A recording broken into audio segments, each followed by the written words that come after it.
अमरावती महानगरपालिका निवडणुकीत बडनेरा झोन क्रमांक 4 अंतर्गत येणाऱ्या प्रभाग क्रमांक 21 व 22 मध्ये भारतीय जनता पक्षाला मोठा धक्का बसला आहे। या झोनमधील दोन्ही प्रभागामध्ये भाजपचा पूर्णपणे सुफळा साफ झाला असून मतदारांनी पर्यायी राजकीय शक्तींना कौल दिल्याचे स्पष्ट झाले आहे। या निवडणुकीत प्रभाग 21 व 22 मधून MIMचे 3 उमेदवार विजयी झाले असून उर्वरित 5 जागांवर युवा स्वाभिमान पक्षाच्या उमेदवारांनी बाजी मारली आहे। त्यामुळे या संपूर्ण झोनमध्ये भाजपचा एकही उमेदवार निवडून येऊ शकला नाही।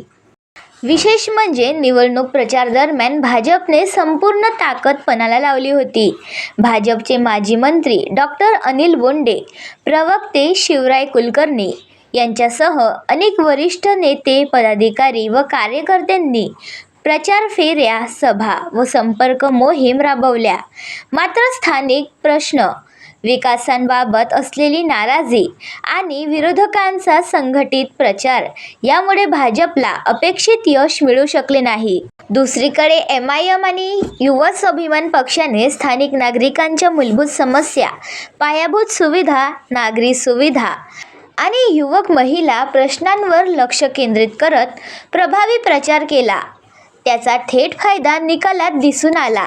या निकालामुळे बडनेरा झोन क्रमांक 4 मधील राजकीय समीकरणे बदलली असून आगामी काळात महानगरपालिकेला सत्ता संघर्ष अधिक रंगतदार होण्याची शक्यता व्यक्त केली जात आहे।